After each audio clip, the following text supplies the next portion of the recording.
que no están en cargos ejecutivos que no quieren que haya ningún tipo de restricción.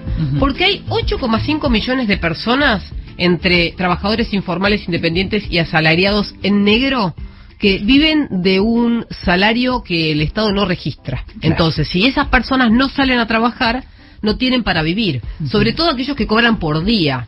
Entonces, ese es uno de los factores más importantes a los que les preocupa. El gobierno de la ciudad, seguramente, el gobierno nacional también les preocupa, pero con las medidas que toman no están observando esa cantidad o ese porcentaje de la población. En este momento, a mí se me ocurrió que podría ser una buena idea hablar con Agustín Echevarne, que es director general de Libertad y Progreso, para tratar de entender qué es lo que tenemos que mirar cuando miramos las restricciones y qué hicieron otros países en este contexto. Agustín, ¿cómo estás? Soy Julieta Tarres, buenas tardes. Muy bien, Julieta, ¿cómo estás? Un placer, gracias por la llamada. Un placer para mí. Contame qué analizás de todas estas medidas que se tomaron entre ayer y hoy y cómo está la economía. Bueno, nosotros venimos mirando estas cosas desde marzo del año pasado y la verdad es que tratamos de mirar los papers académicos que se van haciendo en el mundo con respecto a las distintas opciones que se hacen para manejar la pandemia, porque tenemos, por supuesto, la claridad de que el efecto sobre la economía es enorme y eso es un efecto sobre la salud de las personas también, porque cuando vos destruís los ingresos de una familia, le estás metiendo un estrés enorme y terminás generándole también un efecto sobre su salud. Claro. Así que aún cuando hablamos solamente de la salud, no es la salud simplemente el COVID. El COVID es un aspecto, pero también tenés muchas otras enfermedades que se agravan, por ejemplo, con encerrar a las personas. Bien. Eso se sabía con el tema de la cuarentena y demás. Con 3 semanas de cierre adelantado de comercios y de restaurantes, bares y demás sectores de ese mismo rubro, ¿cuánto puede afectar a la economía en su conjunto? Bueno, por supuesto es muy difícil ponerle un número específico. Nosotros vemos cuando se cierra la economía entera puede caer hasta 20 puntos el PBI. Sí. Pero en este caso es distinto. Y hay que ver también cuánto la población realmente lo hace y cuánta represión con violencia pone el Estado para hacer cumplir lo que la gente no quiere hacer, porque la gente necesita ir a trabajar. Claro. Vos les prohibís tomarse el colectivo, les prohibís tomarse el subte, pero ya vivieron, ellos ya tuvimos un año muy difícil, ya hay una caída de los ingresos enorme y ya hay un aumento de la pobreza enorme. Entonces, sobre ese tremendo problema que tenemos, que apenas empezaba a salir, resulta que ahora a los mismos sectores que peor les fue, los volvés a meter en el problema. Entonces a un pintor, una persona que trabaja en una zapatería, sí, una mucama o lo que fuere, le está generando un problema muy serio. Claro, ¿no? Y entonces, con el agravante de que recién miraba los números en cantidad de personas, son muchos, pero además perdieron poder adquisitivo y ahora no hay IFE, o no hay asistencia del Estado al menos. Correcto, va a venir los pedidos de la IFE, por supuesto te lo van a pedir, y además el Estado está quebrado, con lo cual tenés un problema económico que es más grave todavía, porque hay otros países que tal cual pagan el equivalente a una IFE, y son países desarrollados, pueden hacerlo, se endeudan y tienen credibilidad. Nosotros no tenemos credibilidad, los bonos argentinos tienen pagan 20 puntos de tasa de interés, de rendimiento, y eso te demuestra que estamos quebrados. Y mirás el Banco Central, y el Banco Central también está quebrado. O sea, el Banco Central tiene una deuda equivalente a 121% de la base total de billetes y monedas que están dando vueltas en Argentina, lo que se llama la base monetaria, ¿verdad? Sí. Entonces, y por esa deuda remunerada paga 45% anual, con lo cual te da 54% de crecimiento de tener que imprimir billetes solamente para pagar los intereses de la deuda del Banco Central. Claro. Sin contar los problemas del Tesoro. O sea que Argentina está quebrada. Bien. Y sobre eso metes este problema encima. ¿Cuál es el escenario que ustedes se plantean cuando vos analizás la economía así como la estás describiendo y haces un escenario posible de cara a las elecciones con este nuevo problema? Porque esto era un problema que estábamos dejando atrás en el verano, pero ahora se presenta nuevamente. ¿Qué escenario ves? Sí, ahora tenemos... Sí. Yo lo que veo es un incremento fuerte de la incertidumbre. Claro. ¿Por qué? Porque además te dicen 3 semanas, pero la otra vez también te dijeron 3 semanas y terminaste siendo muchos meses. Entonces ahora la gente no sabe si esto van a ser 3 semanas, o si van a ser 3 meses, o si van a ser 5 meses. Entonces el problema de falta de credibilidad en un gobierno que ha fracasado en el tema de la salud y ha fracasado en el tema de la economía, es sinceramente muy grave. Lo que pasa es que le va a tener un efecto electoral, porque es muy probable que le vaya mal en las elecciones. O sea, claro, va a volver ese 48% que sacó, va a volver al núcleo duro, que probablemente sea cercano al 35%. Bien. Entonces ahí hay todo un conjunto de juegos, como me decías, te cierro un temita para ver cómo llegamos a octubre, ¿no? El gobierno está haciendo todo un plan tratando de llegar a octubre basándose en controlar el tipo de cambio, y entonces haciendo todos unos operativos en el contado con liquidación y demás, para que el tipo de cambio no se escape y entonces se controle un poco la inflación.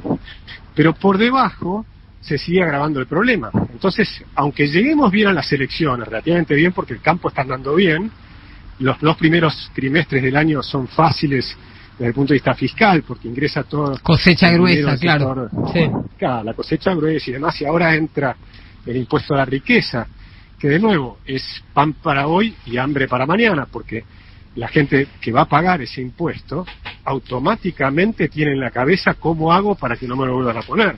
Algunos se van del país, ponen la residencia fiscal en Uruguay, en Paraguay, en otros lugares. Otros van a empezar a negrear sus patrimonios, claro, porque te lo están robando. Te están cobrando una tasa que en muchos casos va a ser mayor al 100% de su ganancia del año pasado. Y ahora que vos mencionás este tema, ¿cómo viste o cómo, no sé si escuchaste las declaraciones de Janet Yellen, que es la secretaria del Tesoro norteamericano, cuando habló de elevar la tasa impositiva, el impuesto a las ganancias, a las empresas en el mundo, o sea, a los países miembros de OCDE? ¿Cómo lo ves? Bueno, yo creo que eso es un grave error. O sea, no solo nosotros cometemos errores, también se cometen errores en el mundo. En el mundo ahora se han tomado una idea que había dejado de lado en la década del 80 y 90, y ahora se ha retomado, que es la idea keynesiana de tener déficits fiscales y aumentar fuertemente la deuda. Pero como son países que todavía tienen resto, lo pueden hacer. Yo creo que es negativo para la economía, pero todavía lo pueden hacer. Pero en el caso nuestro, no tenemos resto. Esa es la gran diferencia. Claro. Y en el caso de los impuestos, Argentina tiene los impuestos más altos del mundo. Entonces tampoco tenemos resto por ese lado. Argentina cobra 180 impuestos. 180 impuestos. Te sacan por todos lados. Nadie sabe cuánto paga de impuestos. Yo cuando trato de hacer un cálculo de cuánto paga de impuestos, bueno, siempre, primero que me hace, me agarro un par de días de depresión, ¿no? Pero cuando uno mira, pues, vos tenés que mirar todo lo que pagás. Impuesto a la riqueza, impuesto a las ganancias, todos los impuestos, lo que te descuentan del sueldo, lo que te hacen como aportes a la jubilación, pero vos sabés que te lo roban porque lo que te van a devolver son migajas. Todo eso son impuestos. Pero después cuando vas a consumir, te ponen un montón de impuestos, muchos que no ves, ingresos brutos. Toda la cadena de ingresos brutos la terminás pagando vos cuando comprás cualquier producto en el comercio o en el supermercado. Sí, estoy de acuerdo con lo que decís. Sí, estamos de acuerdo. En ese punto estamos muy de acuerdo. Ahora, ¿vos no pensás que hay una gran parte de la sociedad que avala que el Estado esté presente a cambio de esa presión impositiva tan violenta? Porque si no explicamos que los impuestos se pagan para que el Estado y ese conglomerado político funcione, entonces hay algo que no estamos haciendo bien. Lo que pasa es que, fíjate, lo que estamos haciendo es lo que decía, vos sabés que había un ministro de Economía que era Colbert, sí, del rey Luis XIV. Entonces, él fue el que diseñó toda esta forma de sacar impuestos a la gente. Dijo, lo que tenés que hacer es poner múltiples impuestos. Y entonces le vas sacando por todos lados. Y se hace igual que el arte de sacar plumas a los gansos. Mira, ¿no? Que es sacarles de distintas partes del cuerpo para obtener la mayor cantidad de plumas y la menor cantidad de quejidos. Bueno, claro, eso es lo que hace el Estado. Entonces te sacan de todos lados, cualquier cosa que haces te sacan impuestos. Es como una distracción constante para que no te enfoques en uno solo. Y para que no sepas cuál es, claro, qué es lo que vos estás pagando. Claro. Y la Corte Suprema lo avala porque dice, no, lo máximo que te pueden sacar es un 35%. Minga, te inventan 3 impuestos con 3 nombres diferentes y te sacan el 100%. Claro. Y es efectivamente lo que hacen. Y en muchos casos sacan el 100% de la rentabilidad. Al sector agropecuario le sacan el 80%.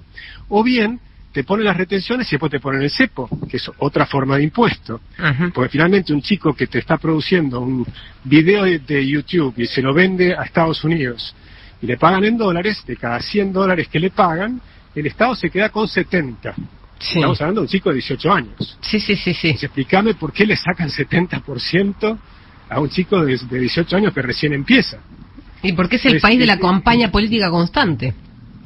Y esto ha generado un círculo vicioso tremendo, donde el sector privado es cada vez más chico y los que viven del Estado son cada vez más, porque vos vas destruyendo empresas. Con estas medidas, el año pasado quebraron 22.000 empresas en blanco, más todas las empresas que quebraron, como vos decías muy bien, las que están en el sector informal de la economía, o lo que llaman en negro. Sí.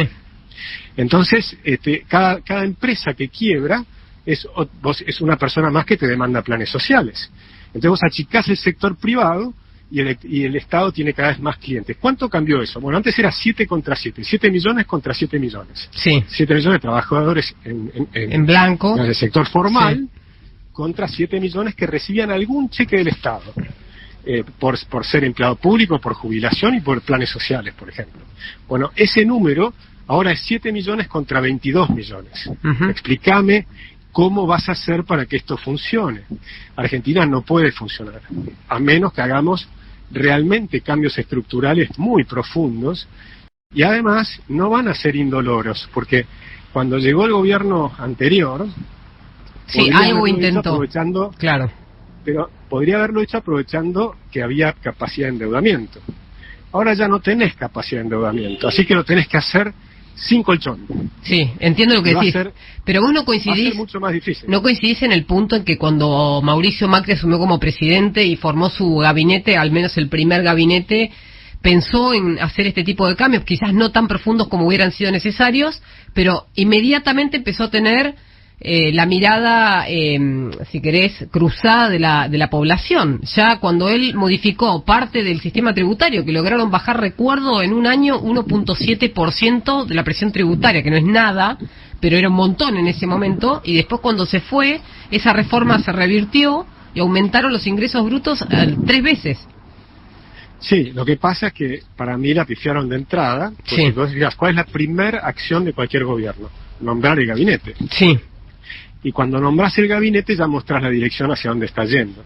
Claro. Y nosotros teníamos un programa, por ejemplo, en la Fundación, que proponíamos bajar la cantidad de secretarías, subsecretarías y ministerios y demás. Por ejemplo, los ministerios de 15 a 8 o 7. Y en cambio ellos aumentaron de 15 a 23. Sí, me acuerdo. Y después trataron de bajarlo. Sí, tenías 900 oficinas de coordinación, por ejemplo, 900 direcciones y oficinas de coordinación. Es decir, era un Estado arriba del Estado. Es decir, aumentaron toda la burocracia.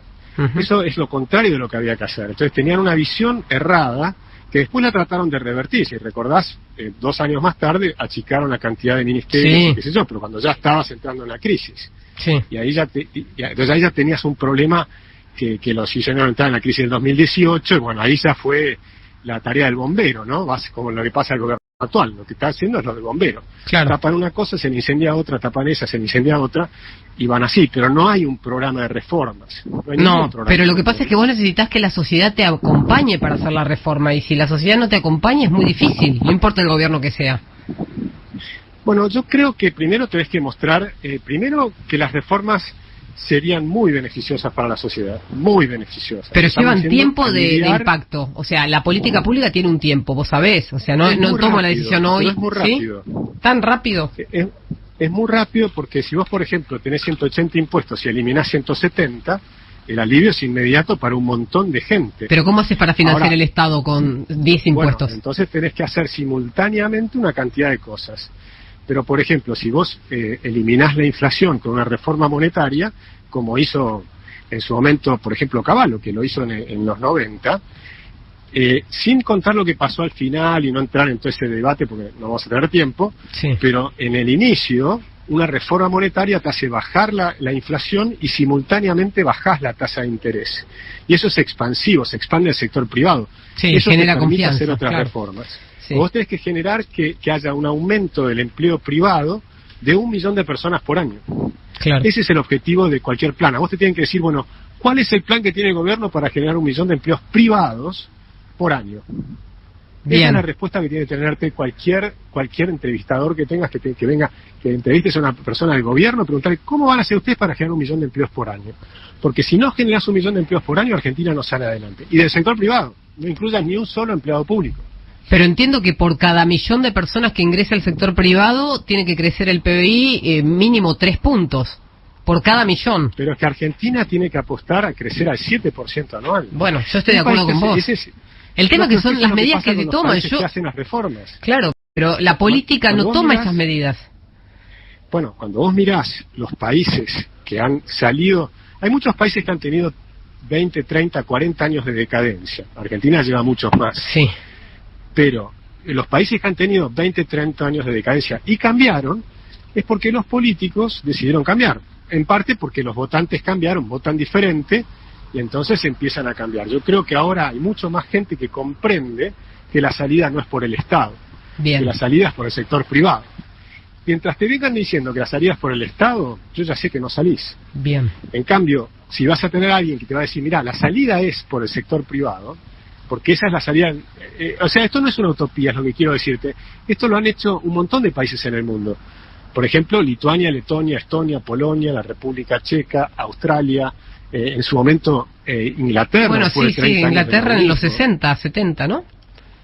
Sí, un poquito más tarde, al principio de los 80, pero lo hizo Nueva Zelanda. Entonces, es decir, hay muchos, Irlanda lo hizo más recientemente, a principios de los 90. Sí. Entonces, hay un montón de casos que tenemos que inspirarnos en decir, la clave del tema es que haya más gente trabajando en el sector privado. Nosotros tenemos que aliviar al sector privado, sacarle regulaciones. Por ejemplo, desregular no tiene ningún costo económico y tenés un salto en las empresas privadas. Por ejemplo, Agustín Espachesi, un empresario de Córdoba, mostró que tiene 31 trámites para abrir una heladería. Sí, lo vi. Bueno, por supuesto, ningún chico joven puede pagar, porque no es un millonario, tenés que pagar a 5 profesionales. ¿Cómo haces para pagar 5 profesionales antes de empezar tu negocio? Claro. O sea, es ridículo. Hace 70 años atrás vos ibas al correo, comprabas una estampilla, la pegabas en la ventana y ya tenías la empresa habilitada. Excelente, Agustín, la verdad que me encanta hablar con vos, pero tengo que ir a la pausa. Así que te quiero agradecer muchísimo por la charla. Dale, un abrazo grande. Un abrazo y gracias por la entrevista.